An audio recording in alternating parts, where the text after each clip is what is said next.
بسم اللہ الرحمن الرحیم۔ کبھی آپ نے سوچا ہے کہ اللہ نے ہمیں فجر کے وقت جاگنے کا حکم کیوں دیا ہے؟ کیا یہ محض ایک عبادت ہے یا اس وقت میں کوئی ایسا راز چھپا ہوا ہے جو ہماری زندگی بدل سکتا ہے؟ اکثر لوگ نیند کی مٹھاس کے باعث فجر کی نماز چھوڑ دیتے ہیں، لیکن اگر آپ اس وقت کی حقیقت جان لیں تو شاید آپ سونے کا نہیں سوچیں گے۔ یہ کہانی تب شروع ہوتی ہے جب اللہ تعالیٰ نے اپنے محبوب نبی کریم صلی اللہ علیہ وسلم کو معراج کی رات آسمانوں کی سیر کرائی۔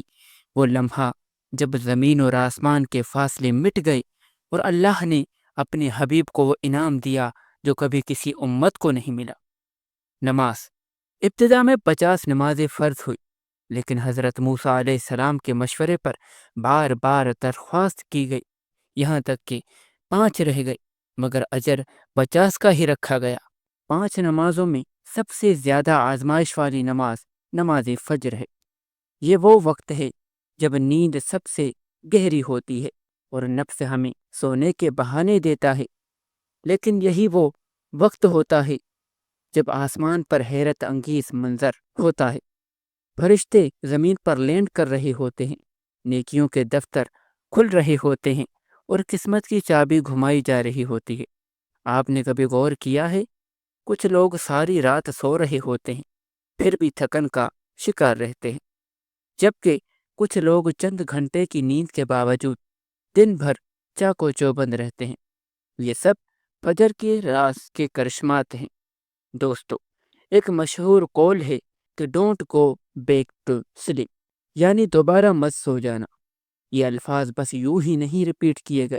صبح کی ٹھنڈی ہوا میں ایک خاص راز چھپا ہوا ہوتا ہے، ایک میسج جو صرف وہی سنتے ہیں جو بیدار ہوتے ہیں۔ نبی کریم صلی اللہ علیہ وسلم نے فرمایا، رات اور دن کے فرشتے فجر اور عصر کے وقت اپنی ڈیوٹیز تبدیل کرتے ہیں، یعنی کہ وہ جب اللہ کے حضور جاتے ہیں تو اللہ تعالیٰ پوچھ رہا ہوتا ہے، میرے بندے کو کس حال میں چھوڑا؟ تو فرشتے جواب دیتے ہیں، اے رب، جب ہم آئے تو وہ نماز پڑھ رہے تھے، اور ساتھ ہی ساتھ جب وہ واپس گئے تب بھی وہ تیری ہی عبادت میں تھا۔ اے انسان، ذرا سوچئے، اگر ہر روز اللہ کے سامنے آپ کے بارے میں یہی گواہی دی جائے کہ یہ میرا بندہ فجر کے وقت بھی جاگ رہا تھا، میری عبادت میں مصروف تھا، تو کیا یہ عام سی بات ہوگی؟ اگر آپ سائنسی پوائنٹ آف ویو سے دیکھیں تو فجر کے وقت زمین پر آکسیجن کی مقدار سب سے زیادہ ہوتی ہے، جو دن بھر توانائی دینے کے لیے بہت زیادہ ضروری ہے۔ جو لوگ اس وقت سو رہے ہوتے ہیں نا، وہ اس تازہ ہوا اور قدرتی انرجی سے محروم رہ جاتے ہیں اور دن بھر تھکن کا شکار رہتے ہیں۔ آخر میں آپ سے گزارش ہے کہ ہمارے چینل کو سبسکرائب کریں۔ جزاک اللہ۔